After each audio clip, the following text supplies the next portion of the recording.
嗨，大家好，很高兴又回到了我的频道，我是 CJ。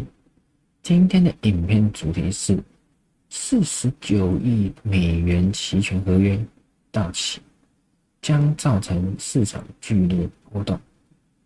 大家一定要把影片看到最后，才不会错过精彩的内容。在进入到今天的新闻主题以前，有个活动好康。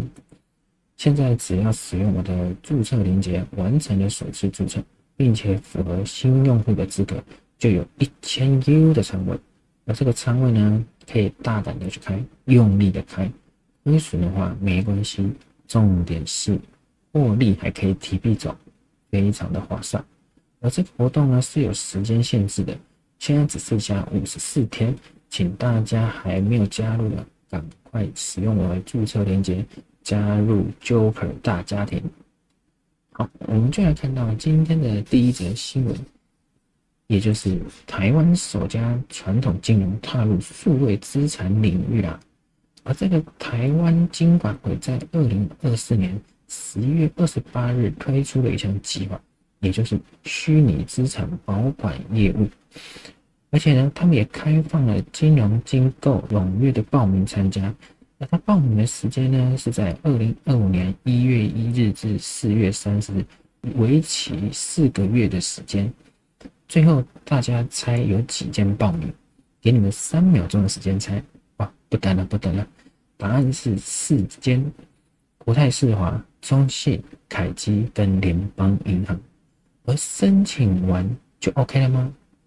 当然不是，还要缴交7份文件，包含业务计划、风险管理，还有就是资安标准等资料，确保业务的安全与合规性。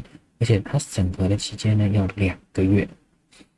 原定呢是要在6月底前，也就是第2季度结束以前会公布。等到了今天，总算通过了第一间，也就只有第一间。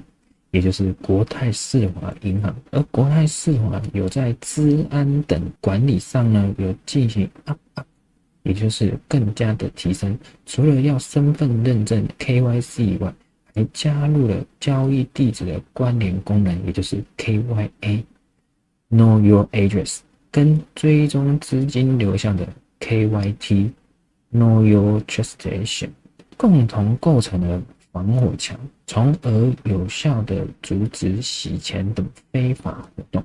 所以日后虚拟资产除了冷钱包跟交易所以外，还多了金融银行托管。虽然这是台湾在加密货币上一大进步，但是还是建议大家使用冷钱包自行管理才是最安全的。再来，我们看到下一则新闻。而这一则新闻呢，也是台湾的好消息，也就是 Web3 慈善团体。但是这个好消息是只有针对彰化以南的地区。就在今天，币安执行长邓伟正说了，希望及时和实质的援助，尽早让受灾的居民恢复往日生活。因为就在前阵子，台风外围环流影响，连日的暴雨造成南部多处地区的淹水。有在看我频道有南部的朋友吗？可以在下方跟我分享你们现在的状况怎么样。回到主题，所以币安慈善团体将于8月14日起空投了120万美元的 BNB， 将近有新台币3500万。如果你已经有使用币安账户，而且呢，已经在8月7号以前完成了地址认证。而这个地址认证呢，就是要确认你是在于彰化以南的地区的受灾户。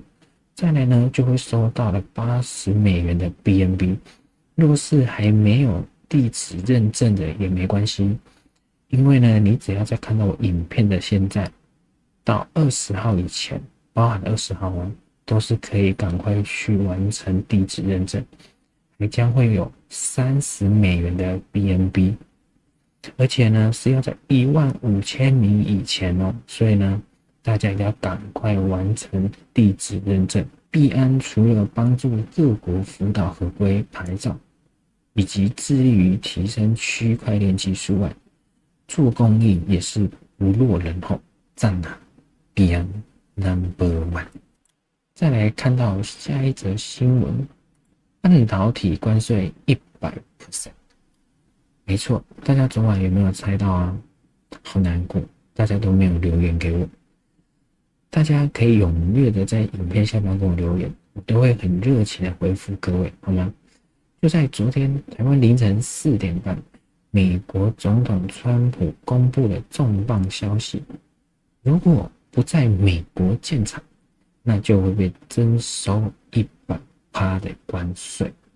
而是针对进口半导体的部分，这个消息一出，会对加密货币有影响吗？等会再告诉你们。所以今天有看我的影片的人有福了。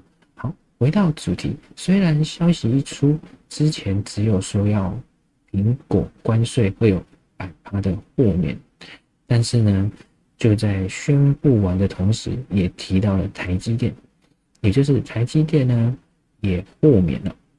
而就因为这个消息，早上台积电股市一开盘，直接来个 V 型的走势，并且呢涨幅高达有 4.89%。而这个利好的消息也不是没有付出的，台积电在利桑那州呢投入了1650亿美元，新建了9栋的一个大楼，有包括了晶圆厂、先进封装厂，还有研发中心。虽然它的投入金额不如苹果的5000万，不对，是1000万。它在昨天美国总统川普宣布的同时呢，又再加码了1000万美元啊，这搞得好像是加1000块一样，轻轻松松。如果我们1000万，大家会想去做什么事呢？会投资给美国吗？欢迎在下方跟我留言。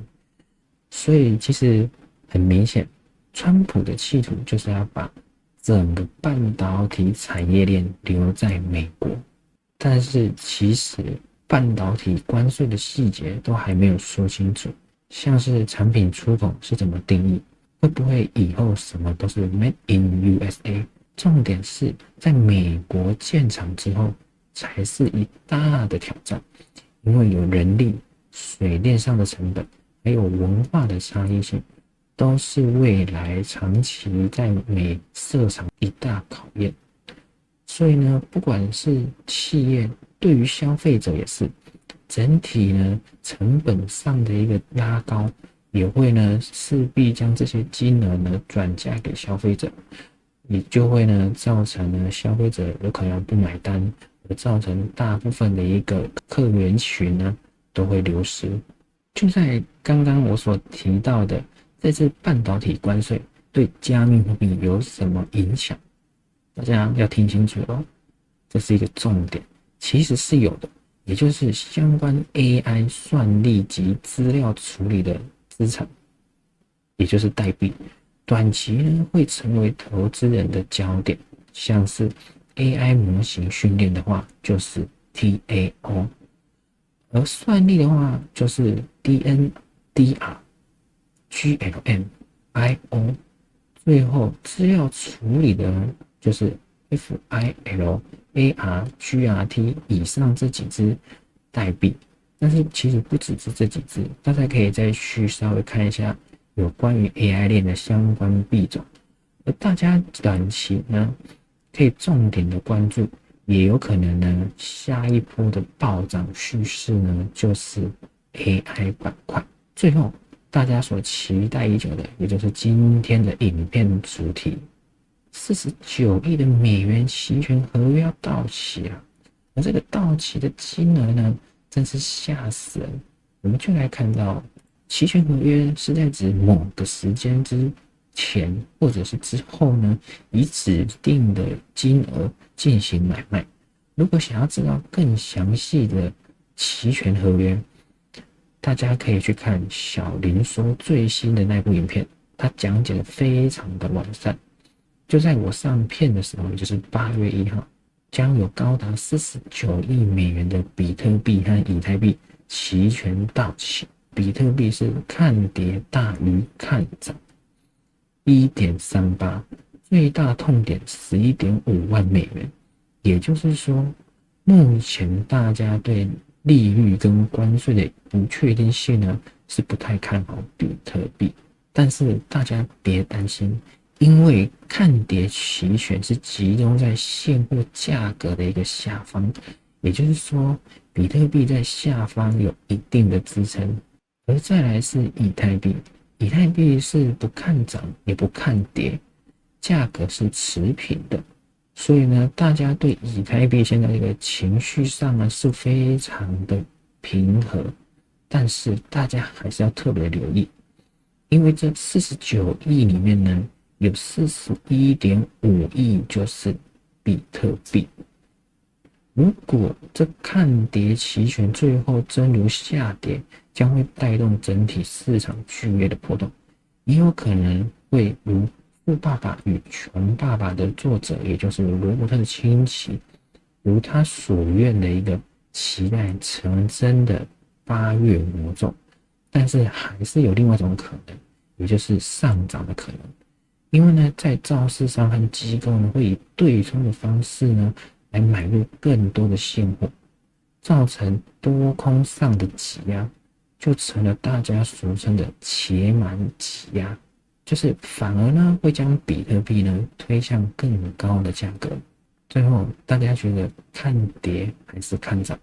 欢迎在下方跟我留言互动。好，那我影片就到这边。喜欢我的观众记得一定要给我订阅、按赞、分享，并且开启小铃铛，才不会错过我重要的资讯。那我们明天见，拜。